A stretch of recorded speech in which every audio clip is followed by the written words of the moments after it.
جات لك الفكره ازاي بتاعت نادي الفيديو؟ يعني اشمعنى نادي الفيديو؟ شباب جان زي عجبهم الرواية عشان بتعرفهم على عوالم هم ما شافوهاش قبل كده. يعني دايما دماغك هي عدوتك. انا عايزة اعمل ايه، واهم حاجة انا مش عايزة ايه. ريم هي صغيره بس هي كبيره قوي في اللي عملته. هي مش صغيره قوي، هي بقى لها 17 سنه بتشتغل. ازيكم؟ وحشتوني. رجعت لكم تاني مع الموسم التاني من حكايتها بودكاست. مش كل حكايه بتتقال، ومش كل حكايه بنعرف تفاصيلها. ايه اللي ورا الكواليس؟ ايه الوجع؟ الرحله؟ وصلنا لفين؟ عملنا ايه؟ كل الطريق اللي وصلنا له عشان نحكي الحكايه بتاعت النهارده هنسمع حكايه ممتعه، وهي اول حكايه في الموسم الثاني، وان شاء الله تبقى من احلى الحكايات.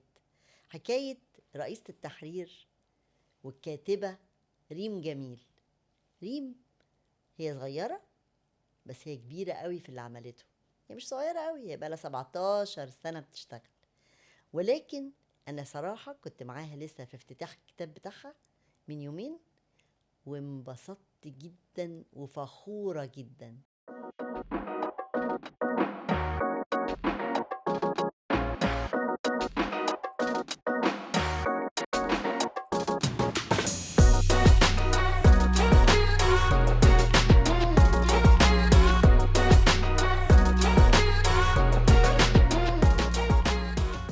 ريم اهلا وسهلا بيكي والف مبروك على الكتاب. اهلا يا اماني، مبسوطه قوي بالمقدمه دي. يعني مبسوطه كمان انك شايفاني ومتابعاني ومتابعه الرحله، لان انا متابعاكي من زمان وشايفاكي من زمان، مش بس في البودكاست، في رحلتك عامه. وبشوف يعني البوزيشنز المختلفه اللي وصلت لها، وكنت فعلا منبهره بيكي ودايما بقرا عنك. فان انا معاكي النهارده، لا يعني ده حاسه ان بصراحة انا مبسوطه شرف جدا. ليا.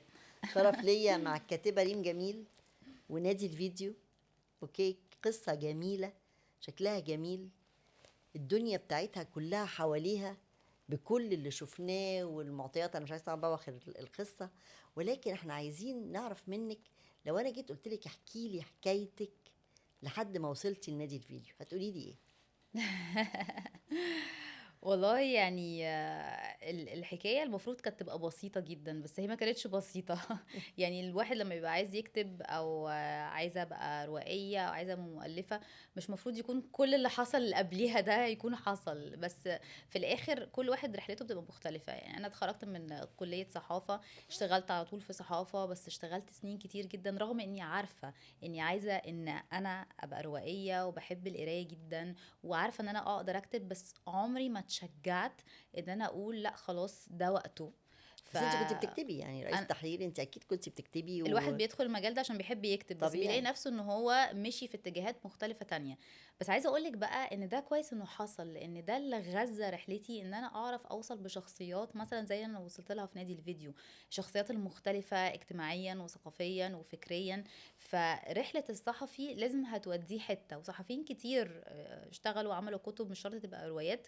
بس بالنسبة لي لا، رحلة الصحافة كانت مهمة، يعني كانت مهمة جدا. ان انا دخلت بيوت ناس كتير جدا، اتفرجت على حياة ناس كتير من بره ومن جوه، ناس كنت فاكره ان انا اعرفها، بس لما قربت منهم وقعدت معاهم واتكلموا براحتهم. خدي بالك برضو اول ما اشتغلت ما كانش فيه سوشيال ميديا، اه فالناس بالظبط. كانت براحتها. يعني هو شريط الكاسيت في صح. ويقولي طب شريط خلاص الفيديو. شريط الفيديو، لا بعد شريط الفيديو ايوه بشويه. ومثلا اللي يقولي طب دوسي على الزرار نقفل عشان عايزه اقول لك سر، ايوه ايوه والحاجات كنا دي لا. بنسجل بالظبط، بالظبط. عرفت اسرار والناس كانت بترتاح لي، فانا كنت ببقى مبسوطه. ف... فده اللي كون رحلتي وده اللي بس مش غذى كل حد رحلتي. جوه رحله مماثله يقدر يعمل كده او يقدر يطلع بكتاب. احنا عايزين نعرف بالظبط.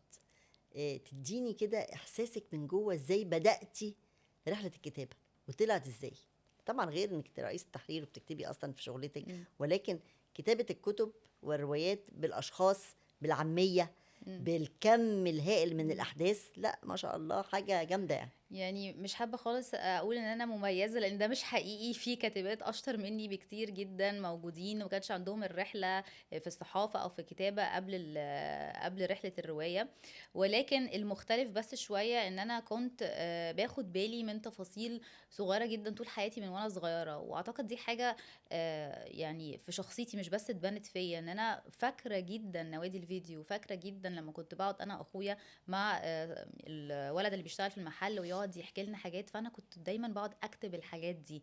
اكتبها مش عشان لما اكبر اعمل روايه نادي الفيديو، بس انا كنت حابه قوي اعرف التفاصيل، وكنت حابه قوي اشوف الشخصيات، وكنت بأوبزرف جدا الشخصيه دي هتتعامل كده والشخصيه دي هتتعامل كده. جات لك الفكره ازاي بتاعت نادي الفيديو؟ يعني اشمعنى نادي الفيديو؟ نادي الفيديو عشان انا كنت عايزه اعمل يعني ان المحل بتاع نادي الفيديو ده، انا كنت شايف ان هو مش مجرد محل، هو منصه احنا بنشوف من خلالها مصر في سنه 92. بس كنتش مم. عارفه محل عامل ازاي، مم. شكله ايه، هنعرف الشخصيات ازاي. مم. فقلت لا، هو نادي الفيديو، لان انا كنت دايما بقعد في نادي الفيديو، وكنت باجر الشرايط، وكنت مع اخويا، وكنت بشوف بقى اللي داخل واللي خارج. وكان اجازه الصيف، مفيش تشتت، مفيش منصات نتفرج عليها في البيت، صح. مفيش تليفونات كان نقعد في عليها. قنوات كتيره، كان احنا قناه. بالعجل بنركن العجل قدام محل نادي الفيديو وندخل نقعد فيه انا وهو، ونقعد بقى نتصاحب على الراجل اللي جوه في المحل.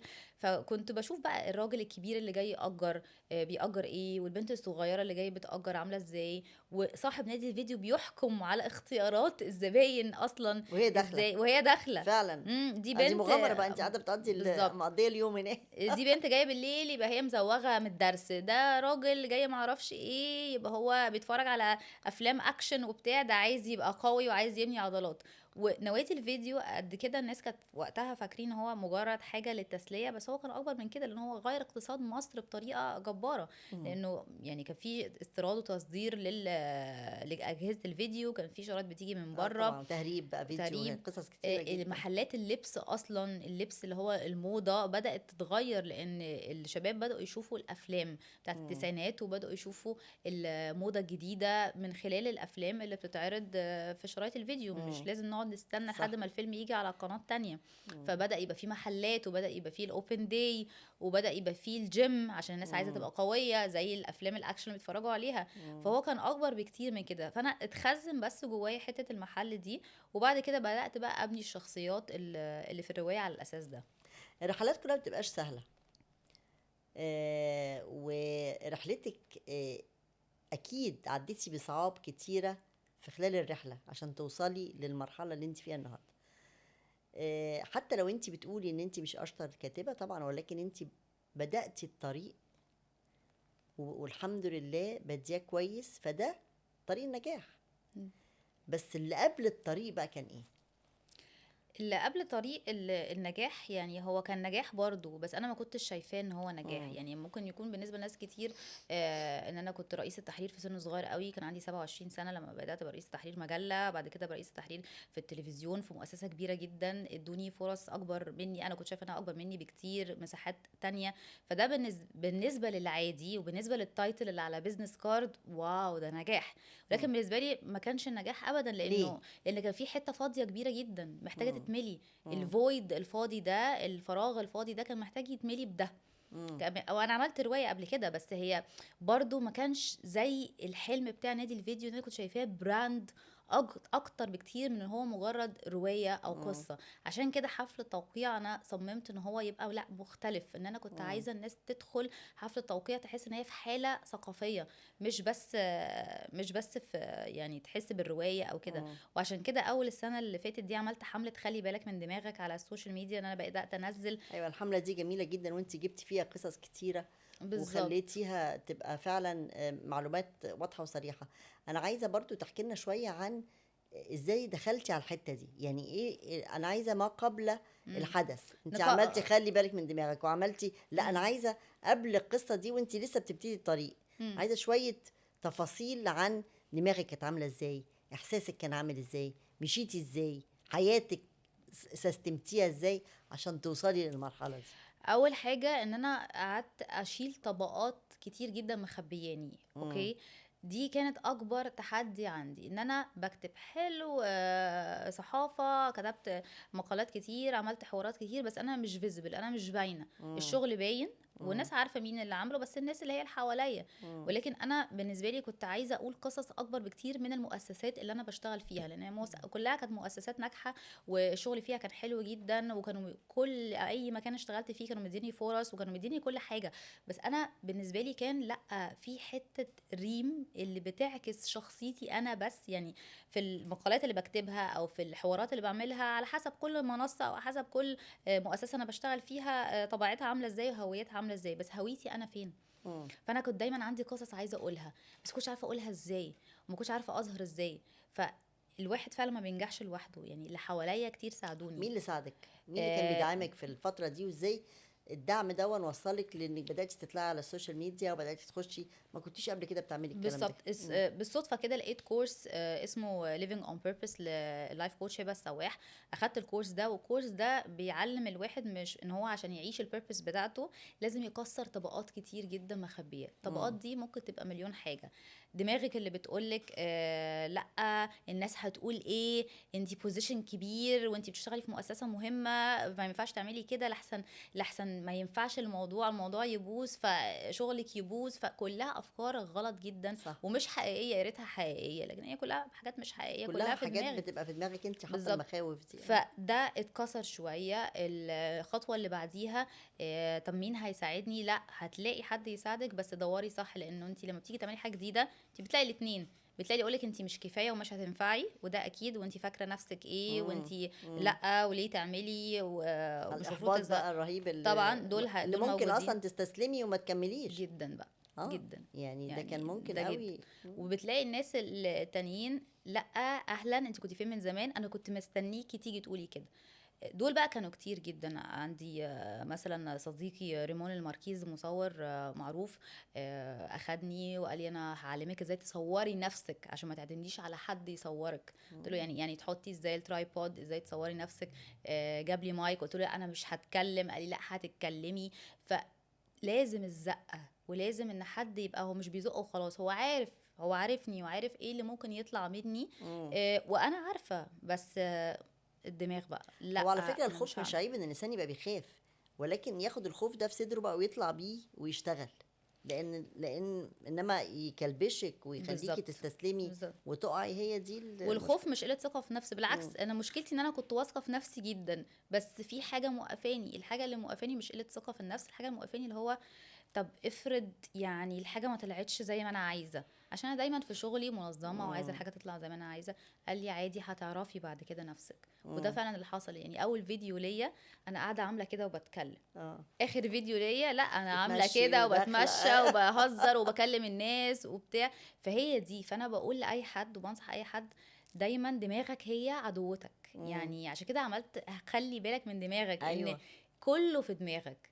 هتفصل صح، ده دماغك. هتسمع كلام الناس التانية، ده برضو دماغك لو قلت تسمع كلامهم. وليكي الاختيار على فكره. بالظبط. الناس كلها متخيله ان عندهم حته الفيكسيشن دي. بالظبط. فالحته دي لا، التثبيت ده مش صح. بالظبط. لا، لان كل حاجه باختيارك انت عندك. واتكلمت كمان على ناس تانية حصل معاهم نفس الحاجة، زي أنيس عبيد مثلا. يعني الليجند بتاع الترجمة في مصر الوطن العربي. اتقال له انت هتترجم لمين اذا كان الأجانب هم اللي بيدخلوا الأفلام الأجنبية؟ المصريين ما بيدخلوش أصلا أفلام أجنبية. المصريين ما بيتفرجوش غير على الأفلام الأجنبية وقتها. فهو كان بيقول طب هم المصريين ما بيدخلوش الأفلام الأجنبية ليه؟ ما عشان مش فاهمينها. أنا خليهم يفهموا.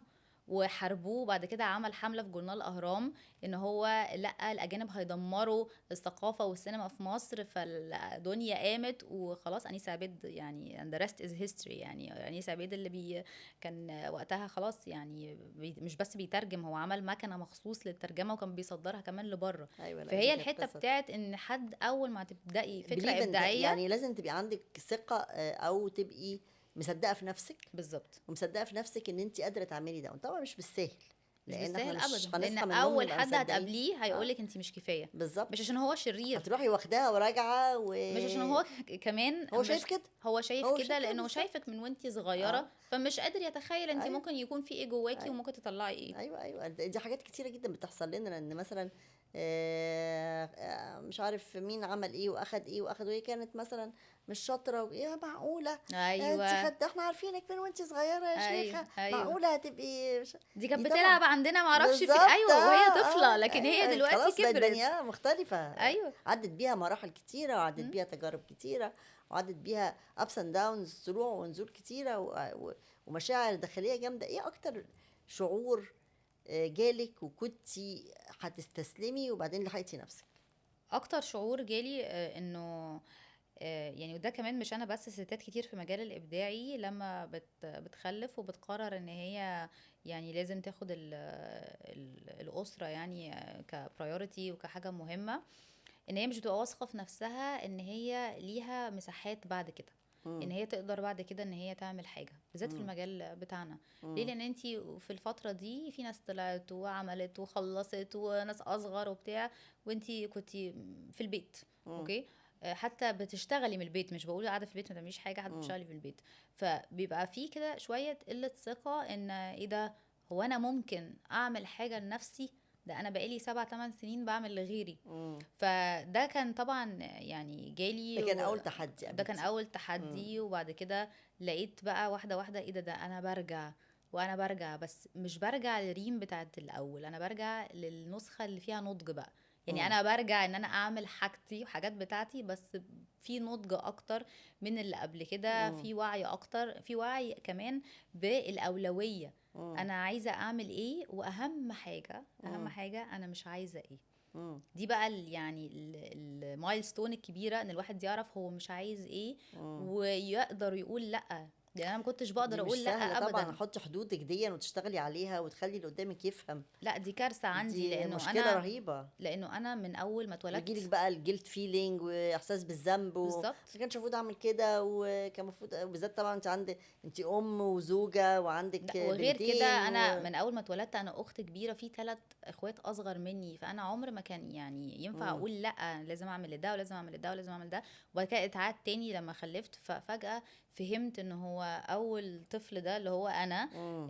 دايما بيبقى ما عندوش حته ان هو يعرف وقته يحط ولا حدود ولا بالظبط يعرف كده. يحط حدود، مم. لان دايما حد تاني محتاجه. مم. فمع بقى الكورسز ومع الكوتشنج ومع القرايه كتير قوي، الواحد بيفهم نفسه. عشان كده بقول انه يا جماعه دي ما اول ينفعش. مرحلة، انك تفهمي نفسك، امم انك لو ما فهمتيش نفسك مش هتعرفي توصلي لاي شيء. خالص آه. هتوهي، وممكن تسمعي خدت كلام منك قد غلط. ايه عشان تفهمي نفسك؟ والله ما خدتش كتير. طب كويس، حلو قوي، لانك انت كنت وصلتي لمرحله النضج المناسبه اللي انت تقدري فيها تعرفي انت عايزه ايه مع كل اتمنى ان يكون التجارب. وصلت. لا لا طبعا الرحله لسه طويله قدامك، رحله طويله لسه، لسه يعني انت في بدايتها، ونجاح ما شاء الله. عشان برضو دي خطوه مش سهله، ان انت تفكري بعد كده هعمل ايه علشان تقدري تحافظي على النجاح، تحافظي بالظبط. على المستوى اللي وصلتي له، تحافظي على ايوه الوضع اللي انت عايزه تستمري عليه، وبما ان انت عارفه انت عايزه ايه، فدي نقطه اخطر من الاول، لان هيبقى رحلتك الجايه هتبقى صعبه. فانت ايه خطتك في الفتره اللي جايه؟ خطتي في الفتره اللي جايه ان انا يعني خلاص انا دلوقتي اقدر اركز اكتر كبوزيشن وكتايتل وكل ده في الشغل. يعني بالنسبه لي خلاص، يعني مش يعني الرواية دي أنا عايزة أكبرها بحيث إن هي أركز فيها، إن هي توصل لعدد ناس أكتر يتشجعوا إن هم يقروا. الناس اللي بتقرا كده كده هم بيقروا، وفي زي ما بقولك من شوية في كتاب في مصر كتير جدا هايلين، وأنا يعني بقرا لهم على طول. فده اوريدي موجود، لكن اللي أنا بحاول أعمله الفترة اللي جاية إن أنا نفسك أبني الروايه على حتة. بتاعتك تبقى ايه، تروح في اي اتجاه؟ فيلم طبعا، يعني مش كده؟ معروفة. بس طبعا مش اي فيلم اه. يعني، ومش اي حد خالص، بالعكس. يعني كل ما كنت متمسكة بالرواية على فكرة، كل ما الموضوع ما كانش سهل كده انك تسيبيه. يعني لا الناس بس بتفتكر ان برضو. بالنسبة للكاتب بيجيله مم. اوفر فيلم ده يعني هايل، لا ممكن يبقى لا. على فبالنسبة حسب لي مع مين. على حسب مع مين، وعلى بالظبط حسب كده. ان حد يكون شايف نفس الرؤية، مم. لانه ممكن القصة حلوة ممكن يحولها لحاجة حلوة برضو، بس مش هو القيمة اللي انا عايزة اطلعها من الرواية دي. لا ان شاء الله توصلي تعمليها ان فيلم شاء باذن الله، لان الله. مصر فيها يعني مخرجين كتير لا شاطرين، منتجين كتير شاطرين، دي حقيقة، وانتي في فده. حفل التوقيع بقى بدون ذكر اسامي، بس كان في لا كم كان من في كان في كم من الفنانين بقى. لا طبعا يعني رأيهم كلهم مهم جدا بالنسبة لي، ولسه بقى بنكتشف هنعمل ايه، يعني بنكتشف هنعمل ايه. بس الفكرة كلها فعلا في الرواية مش بس ان هي تتحول فيلم، ان تشجع الناس ما بتقراش ان هي تقرا، وده فيدباك حلو جالي من كذا حد. بصي احنا جينا بس نقرا هي في سهله الاول. كمان. بالظبط، احنا مم. جينا نقرا في الاول عشان بس نقولك ان احنا قرينا اول فصل، بس احنا جرينا واتسحلنا وخلصناها، دي وده كان حقيقه، اول كتاب اخلصه. فيعني بجد صحابي لان كتير الكلام بيقولوا لي. سهل، هو الكلام العامي بتاعنا، فبالتالي مفيش كلام مش مفهوم. انا كنت زمان وانا بقرا وانا صغيره كان في كلام كتير جدا ما كنتش فاهمه مم. معناه اصلا، فكده بتبقى الحياه افضل بكتير. مفهوم. وبالنسبة للصغيرين، يعني بالنسبة للشباب جين زي، عجبهم الرواية عشان بتعرفهم على عوالم هم ما شافوهاش قبل كده. صح، يعني صح. عوالم بجد، هي عوالم يعني بالنسبة لهم، عالم نوادي الفيديو، البيت، الكشك، الحتة دي كلها، لا هم في حتة تانية، فهم مبسوطين ان هم بيتعرفوا على الأماكن بشكل مختلف. الديكور بتاعك كمان كان جميل، لانه واخد كل الكلام ده في اعتباره. يعني متهيألي الناس اللي هي مواليد الفينات والناس اللي احنا شايفينها كانوا موجودين برضو، كان في كتير جين زي موجود في حفل التوقيع، كانوا مبهورين بالديكور، لانه بيديها زلزال 92، نادي فيديو، كشك، تلفزيونات قديمه، حاجات دي برضو كانت حاجات فيها نوستالجيا، مش عشان احنا عايزين نرجع لورا، لا علشان احنا عايزين نطلع قدام واحنا واخدين في ايدينا الحاجات دي معانا. يعني دي مش لازم نرميها ورانا عشان هي قديمه يعني. انا عايزه بقى اتكلم قوي على الحته اه، دي، يا لان دي ريت. فيها تفاصيل كتير اه، جدا. انا دايما بيبقى في اي بروجكت بدخله في الشغل او كده، بيبقى عندي فيجن وبحطها في برزنتيشن، وحاجه بتبقى حاجه يعني بجد البرزنتيشن بتاعتي اللي انا عملتها عشان اشوف انا من نفسي انا عايزه اعمل ايه. عملت ديكور التسعينات لنادي الفيديو، وعملت بروبس مختلفه، وحطيت صوره عمرو سلامه عندي قبل ما اكلمه يعني. يعني قبل ما اكلمه وقبل ما يبقى فيه اي حاجه، ان انا عايزه يبقى تدخلي تحسي ان انت في حاله ثقافيه، وعمرو سلامه، وبنتكلم مع بعض عن ازاي نوادي الفيديو بنت شخصيته هو. ده صح. كان بالنسبه لي لا، دي رؤيه هتتحقق، ما نعرفش هو فاضي ولا لا اصلا يعني. احنا ده بالنسبه لي لا، هو ده اللي انا هعمله، وبقول خلاص هو ده اللي انا هعمله، مقتنعه بيه من يعني ما كنتش كلمته من سنين، ما شفناش بعض من زمان جدا. واتكلمت مع الاستاذ احمد رشاد الناشر مهم. الإدارة المصرية اللبنانية، وقلت له دي رؤيتي. قال لي بس ده يعني مش حفل توقيع تقليدي يعني، وما كانش معترض خالص، بالعكس، بس هو كان بيحاول يعرف انت ما عايزة توصلي حصلتش قبل لايه، كده، عايزة توصلي لايه. بالظبط. قلت له عايزة اوصل للناس تبقى مبسوطة، لا، وتحس كان ان الحوار هي مش جميل. جايه بس مم. تجامل، او ناس مش مم. جايه بس تتفرج، لا عايزه الناس تبقى مبسوطه وشايفه الروايه قدامها وعايشه تدخل تعيش في الروايه. بس ما كنتش عارفه مين هينفذ الديكور. ووقتها يعني كلمت كذا حد، قلت بيعمل اصلا برودكشن وبتاع، قالوا لي لا طبعا انت جايه رمضان كمان يومين، احنا مش فاضيين لك خالص، عندنا اعلانات وعندنا بتاع يعني، طب بعد رمضان اعمليها بعد رمضان. قلت لهم لا، انا عايزه اعملها دلوقتي وقبل معرض الكتاب وبتاع. عايزه اقول لك والله العظيم، انا بجد بقول كده حقيقي جدا، كنت محبطه قوي. انا عايزه اعمل الديكور ده وهعمله، بس يا رب اعمل ده ازاي. نمت صحيت لقيت واحده اسمها أليس واكد، اعرفها من زمان، كانت ماركتنج مانجر في اوتيل، وكانت بتعزمني على ايفنتس. نمت صحيت لقيتها بعتلي ريم، انا بدات، ما كلمتهاش من 10 سنين، ما شفتهاش، انا بدات سيت ديزاين كومباني بتاعتي، وعايزاكي كده تعملي لي بروموشن في اي حاجه ده في كده فجأة الكريسماس. كده بدون قلت لها، اي سابق انذار. قعدت في السرير عماله بقرا كده المسج، مش مصدقه نفسي، دي جات لي منين. ايوه، يعني سبحان جات لي الله. منين، صح. لانه فعلا انا مقتنعه، بس ساعات بتبقي مقتنعه واثقه في ربنا انه هيعمل لك اللي انت عايزاه كل حاجه، بس بس بيبقى مش عندك متخيلة هتيجي بيبقى ازاي عندك سنه شك بالظبط. كده، اللي هو يعني اكيد مش هتيجي يعني زي ما انا مش عايزه الدرجة بالظبط. دي. ماما كلمتها قلت لها لا، بقول لك ايه، انا عندي كذا كذا كذا كذا كذا، انا عايزه اعمل ست ديزاين للتسعينات، بس نجيب شرايط فيديو منين، ونجيب افلام فيديو وجهاز فيديو منين وبتاع. بس انا كل طموحي ان انا اجيب جهاز فيديو وشرايط بس يعني. اوكي. وقالت لي طب خلاص انا هقرا الروايه. قرت الروايه، كانت اول روايه في حياتها تقراها برضو. قرت الروايه، قالت لي لا بصي بقى، انا شايفه سيبيني، قوي، سيبيني، سيبيني. انا عايزه ابدع وعايزه اعمل، انا هعمل لك حاجه. ودايما دايما بصراحة، الناس بتشتكي مني بصراحة. في الشغل ان انا بيبقى عندي رؤيه صعبه جدا تنفيذها. اوكي. والبادجت ومش البادجت وبتاع. هي اخذت البرزنتيشن والرؤيه بتاعتي دي، بالنسبه اللي هي عملته كانت رؤيه ساذجه جدا، عملت احسن لا، ما دي كانت ان انا تخيلت مبدعة.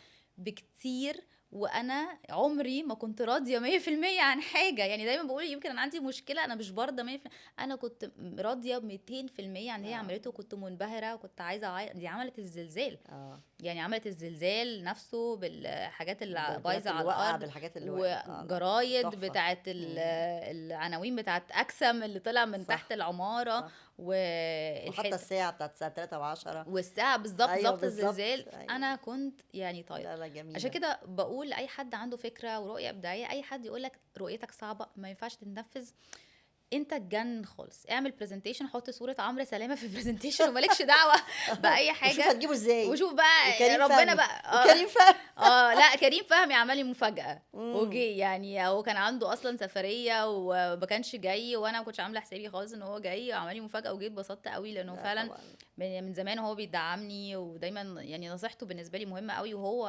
يعني اللي دعمني وقال لي، كان عامل كوميك بوك مع الدار المصريه اللبنانيه، وقال لهم ده في روايه حلوه جدا لازم تشوفوها وبتاع، وهو يعني ريكومندد الكتاب ليهم.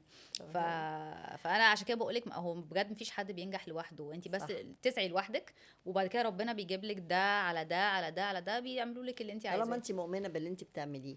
النقطه التانية بقى المهمه قوي اللي احنا عايزين ناخدها في نهايه الحوار معانا مع بعضينا، هي عن بناتك وجوزك، وكان دورهم ايه معاكي في القصه دي؟ فانهي قصه بالظبط؟ في الوصول الى نادي الفيديو. في الوصول كان تاخر شويه بسببهم. لا بالعكس، يعني طبعا كل الكاتبات، يعني ده في كتاب اسمه كتاب لنورة ناجي، كاتبه معروفه قوي في مصر، اسمه الكاتبات والوحده، يعني لدرجه ان هي عملت كتاب اسمه الكاتبات والوحده. الكتاب ده مهم جدا، ان هو لامم الكاتبات في العالم كله، ازاي الكاتبه الست لا مختلفه خالص عن الكاتب الراجل. احكي لنا عن ريم بقى. الكاتب الراجل بيدخل الاوضه يكتب، يقول ما حدش يكلمني انا بشتغل، لكن الكاتبه الست ما عندهاش الاوبشن ده خالص. يعني ايه ما حدش يكلمني انا بشتغل؟ لا ده في تمارين وفي مذاكره وفي مدرسه ويعني دي بصي دي قصه كبيره جدا، مش عايزين ندخل عايزين فيها. نعمل بودكاست تاني. ده هتعمل بودكاست تاني. بس هما كانوا مبسوطين، عارفين انت تعملي، عارفين الكبيره طبعا، عارفين طبعا الاثنين عارفين، وشجعوني جدا، وحتى ما جوش معايا حفله توقيع، قلت لهم هنعمل واحد تاني ويجوا معايا. بس بيكلموني، وصفيه كلمتني تاني يوم قالت لي اها بقيتي مشهوره ولا لسه؟ اللي هو لا لسه تكه لسه فلا هم شايفين ان دي حاجه حلوه، لان احنا على طول بنقعد نقرا مع بعض كتير. وعندنا سكرين تايم، عشان بس الناس اللي فاكريني ولادي ما عندهمش سكرين تايم مختلفين عن بقيه الولاد التانيين. لا عندنا بلاي ستيشن وبيلعبوا سكرين تايم كل حاجه، بس مدخلين القرايه في الروتين. فمن واحنا هم صغيرين بيحبوا الكتب قوي، فان هم بالنسبه لهم انا بكتب بقى كتاب زي اللي هم بيقروه وقصه وكده، دي حاجه جميله. وبالتالي صفيه عملت كتاب برضو حاجه شبه كده، عملنا كتاب اطفال. عملنا كتاب اطفال وهي صغيره اللي بتحب الطبخ قوي. عملنا كتاب اطفال سوبر صفيه.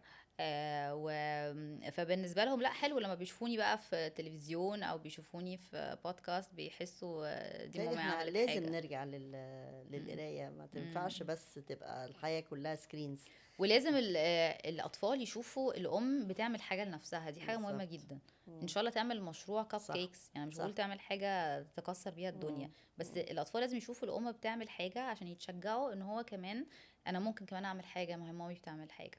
لان الاطفال مرايه، يعني الام المرايه بتاعت الاطفال بيشوفوا نفسهم فيها.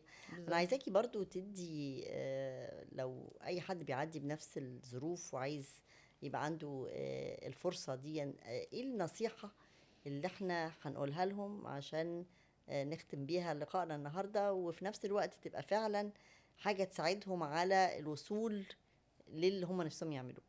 النصيحة اللي انا اقولها للناس ان ما تسمحش ابدا لاي حد يقولك ان انت مش كفاية او انت مش هتقدر، لان دي اول حاجة هتتقالك. وما تفتكرش ابدا ان دي حاجة يعني كل اللي حواليك هيدعموك، بالعكس في ناس هتقولك في رحلتك ان انت مش هينفع او مش كفاية او انت مش هتقدر او انت مش المفروض تعمل كده. الكلام ده كله هيبقى موجود. لو انت سمعت الكلام يبقى انت اشتركت معاهم في ده، يبقى انت اشتركت معاهم ان انت اكدت الموضوع واكدت الروايه دي عنك، ودي مش حياتك او مش حقيقتك. مم. فالنصيحه اللي انا اقولها زي ما بقول، خلي بالك من دماغك، خلي بالك من ابداعك. مش اي حد يسرق ابداعك. يسرق ابداعك مش هو يعمل فكرتك ينفذها، يسرق ابداعك ان هو يقولك ده صعب يحبطك او ما ينفعش. زي ما مم. بقول لك انا كنت عامله برزنتيشن وهميه، الله اعلم كانت يعني هتتنفذ ولا لا، بس في الاخر اتنفذت عشان انا ماشيه فيها. فلما الناس هتاخدك بجد لما انت تاخدي نفسك جد. بالظبط. لكن لو انت ما خدتيش نفسك جد، وشك في نفسك ازاي يعني مش هتوصلي ازاي يعني الإحساس. تتخيلي ان اللي حواليكي هيصدقوا فيكي؟ فالنصيحة ان انت ما تشتركيش مع اللي بيحبطوكي، او ما تشتركيش مع الناس اللي تقولك ما ينفعش، زي انيس عبيد لما ما اشتركش مع الناس اللي قالت له ما ينفعش. زي ريم جاي زي اماني اكيد. لا يا ريم بجد انا انبسطت جدا وفخورة جدا وسعيدة بيكي جدا، لان انا برضو يمكن شفتك في مراحل مختلفة كتيرة في رحلتك، ولكن انا سعيدة بالمحطة اللي انت فيها النهاردة. شكرا وان جدا. شاء الله من توفيق لتوفيق، واحنا نقدر نوصل يا جماعة اللي احنا عايزينه لما نحط في دماغنا حاجة ونفكر فيها صح ونشتغل عليها. دي حكايتك ودي حكايتك وانا الحكاية.